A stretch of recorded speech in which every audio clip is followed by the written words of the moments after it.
Perkenalkan, nama saya Nimadelia Pramaisti dari kelas 2 FMBI dengan nomor absen 17 dengan nomor NIM 20157441114. Di sini, saya akan menjelaskan mengenai materi perpajakan. Selamat menyaksikan.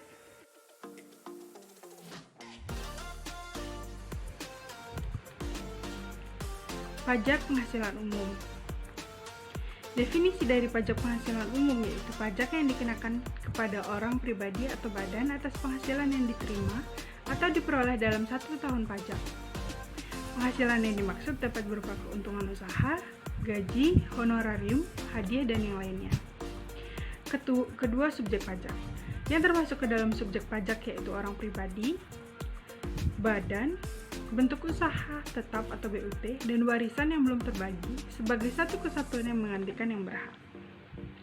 Objek pajak. Yang menjadi objek pajak adalah penghasilan yang termasuk ke dalam pengertian penghasilan yaitu gaji, hadiah, laba usaha, penerimaan kembali pembayaran pajak yang telah dibebankan sebagai biaya, bunga, royalti, sewa, dan premi asuransi.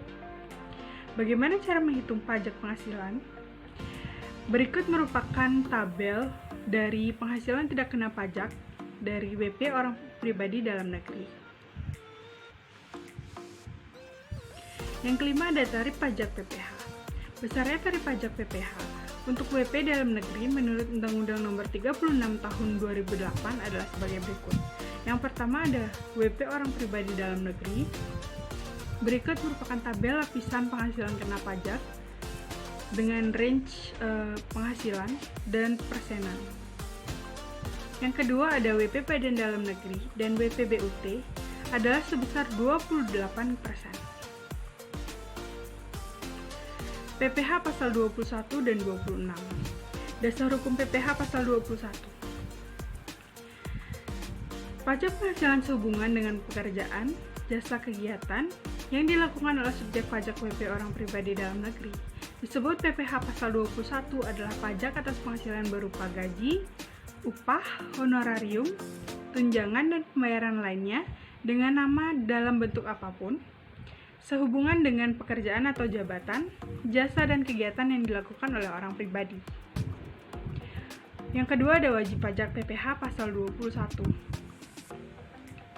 Pertama ada pegawai, selanjutnya ada olahragawan, penasehat, pengajar, pelatih, penceramah, pengarang, dan pengawas atau pengelola proyek.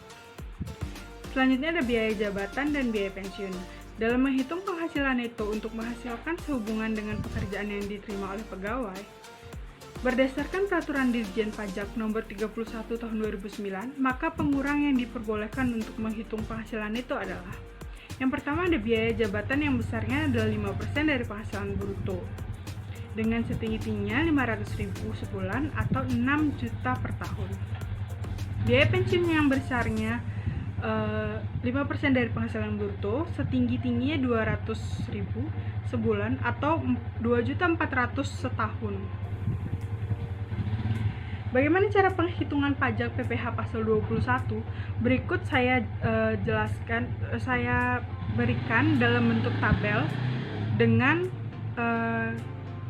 yang tertera yaitu wajib pajak, dasar pengenaan, dan rumus penghitungannya.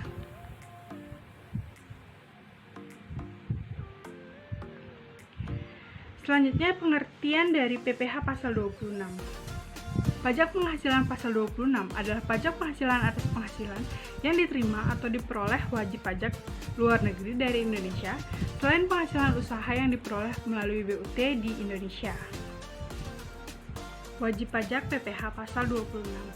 Yang dikenakan pemotongan pajak penghasilan pasal 26 adalah wajib pajak luar negeri baik orang pribadi atau badan selain bentuk usaha tetap yang menerima atau memperoleh penghasilan.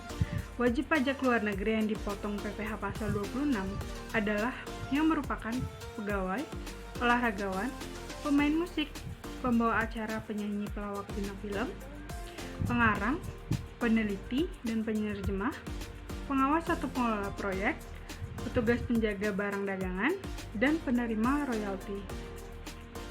Yang ketujuh ada objek pajak PPh pasal 26.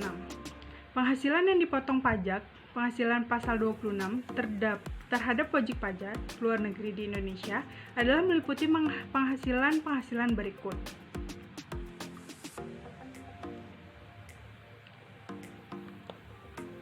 Selanjutnya ada tarif pajak PPh pasal 26. Perlakuan perpajakan atas penghasilan sesudah dikurangi pajak penghasilan dari suatu bentuk usaha tetap adalah sebagai penghasilan penyertaan modal atau dividen, yaitu dikenakan pajak dividen sebesar 20%, terkecuali penghasilan tersebut ditanamkan lagi di Indonesia dengan ketentuan yang sudah saya jabarkan di dalam PowerPoint. Jika syarat-syarat tersebut di atas tidak terpenuhi, maka dianggap sebagai penghasilan yang dikenai pajak pasal 26 ayat 4 beserta sanksi dendanya. Selanjutnya ada pajak PPh pasal 22. Yang pertama ada dasar hukumnya. Pajak penghasilan nomor 22 merupakan pembayaran pajak penghasilan dalam tahun berjalan yang dipungut oleh bendaharawan pemerintahan, baik pemerintah pusat maupun pemerintah daerah, instansi atau lembaga pemerintah, dan lembaga negara lainnya berkenaan dengan pembayaran barang dan badan-badan tertentu, baik pemerintah maupun swasta, berkenaan dengan kegiatan di bimbing impor atau kegiatan di bidang usaha lain. Yang kedua ada pemungut pajak PPh pasal 22. Pemungut pajak sebagaimana dimaksud dalam pasal 22 Undang-Undang Nomor 7 Tahun 1983 tentang pajak penghasilan sebagaimana telah beberapa kali diubah terakhir dengan Undang-Undang Nomor 36 Tahun 2008 adalah sebagai berikut yang saya jabarkan di dalam PowerPoint. Di mana Bank Devisa dan Direktorat Jenderal Bea Cukai atas impor barang. Yang kedua ada Direktorat Jenderal Pembendaharaan, bendahara pemerintah baik di tingkat pusat ataupun di tingkat daerah yang melakukan pembayaran atas pembelian barang.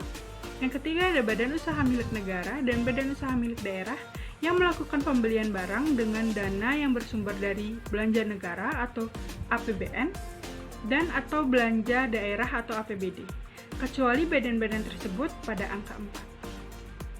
Selanjutnya ada Bank Indonesia, PT Perusahaan Pengelola Aset atau PPA, Perum Badan Urusan Logistik atau Bulog, PT Telekomunikasi Indonesia, Perusahaan Listrik Negara, PT Garuda Indonesia, PT Indosat, PT Krakatau Steel, PT Pertamina, dan bank-bank BUMN yang melakukan pembelian barang yang dananya bersumber dari APBN maupun non-APBN. Yang ketiga ada pengelompokan PPh pasal 22. Pembayaran PPh pasal 22 dilakukan melalui pemotongan dan dapat dibagi menjadi 3 kelompok. Yang pertama ada PPh pasal 22 bendaharawan pemerintah pusat atau daerah dan BUMN atau BUMD. Yang kedua ada PPh pasal 22 impor. Yang ketiga ada PPh pasal 22 yang dipungut badan-badan tertentu, baik badan pemerintah maupun swasta, berkenaan dengan penyerahan hasil dari produksi dalam negeri. Yang keempat ada objek dari pajak PPh pasal 22. Yang pertama ada impor barang. Yang kedua ada pembayaran atas pembelian barang yang dilakukan oleh BUMN atau BUMD yang dananya dari belanja negara atau belanja daerah. Yang ketiga ada pembayaran atas pembelian barang yang dilakukan oleh Direktorat Jenderal Anggaran, bendaharawan pemerintah, baik di tingkat pusat atau daerah, penjualan hasil produksi dalam negeri yang dilakukan oleh badan usaha yang bergerak di bidang industri semen, kertas, baja, dan otomotif. Yang terakhir ada penjualan hasil produksi yang dilakukan oleh Pertamina dan badan usaha selain Pertamina yang bergerak di bidang bahan bakar minyak jenis premix dan gas. Lalu bagaimana tarif pajak PPh pasal 22? Besarnya pungutan PPh pasal 22 atas impor ditetapkan sebagai berikut. Yang kedua ada besaran pungutan PPh pasal 22 atas pembelian barang oleh Direktorat Jenderal Anggaran Bendaharawan Pemerintah Pusat dan Daerah, BUMD, BUMN, BI, BPPN, Telkom, PLN, dan yang lainnya. Yang ketiga ada besarnya pungutan PPh pasal 22 atas penjualan di dalam negeri oleh industri semen, industri kertas, industri baja, dan industri otomotif adalah sebagai berikut. Yang keempat, ada besarnya pungutan PPh pasal 22 atas penjualan hasil produk oleh Pertamina sebagai badan usaha lainnya yang bergerak dalam bidang bahan bakar minyak, jenis premix, super titi, dan gas adalah sebagai berikut. Selanjutnya ada pajak PPh pasal 23. Bagaimana dasar hukumnya? Pajak penghasilan PPh pasal 23 adalah pajak yang dipotong atas penghasilan yang berasal dari modal, penyerahan jasa, atau hadiah dan penghargaan, selain yang telah dipotong PPh pasal 21. PPh pasal 23 tentang pada akhir bulan dilakukannya pembayaran penghasilan atau akhir bulan terutangnya penghasilan. Selanjutnya subjek pajak PPh pasal 23. Bisa kita lihat di sini siapa saja subjek dari pajak PPh pasal 23. Di antaranya ada badan pemerintah, WP Badan Dalam Negeri, penyelenggara kegiatan, dan yang lainnya. Yang ketiga ada objek pajak PPh pasal 23. Bisa kita lihat di sini objek-objek apa saja yang termasuk ke dalam pajak PPh pasal 23. Di antaranya ada bunga, hadiah, imbalan, sewa, royalti, dan dividen. Lalu bagaimana dasar pemotongan pajak dari tarif PPh pasal 23? Di sini saya sediakan tabel dari bagaimana dasar-dasar pemotongan pajak dan tarif PPh pasal 23. Selanjutnya pajak PPh pasal 24.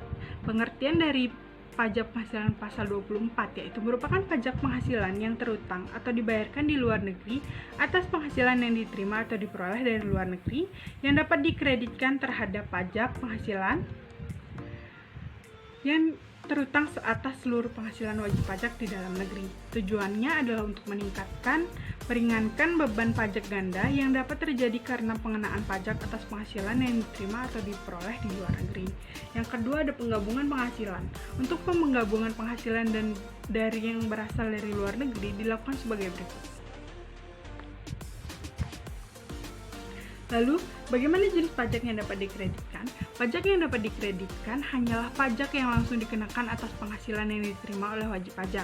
Misalkan sebagai contoh yang saya tertera di PowerPoint. Yang keempat ada batas maksimum kredit pajak PPh pasal 24. Batas maksimum kredit pajak diambil yang terendah dari unsur atau perhitungan berikut ini. Yang pertama ada jumlah pajak yang terutang atau dibayar dalam luar negeri, contohnya bisa lihat di sana. Dan yang kedua ada jumlah pajak yang terutang untuk seluruh PKP. Baik, sekian presentasi dari saya ucapkan terima kasih dan mohon maaf apabila ada kesalahan kata. Saya tutup dengan Paramu Santi, Om Santi Santi Santi.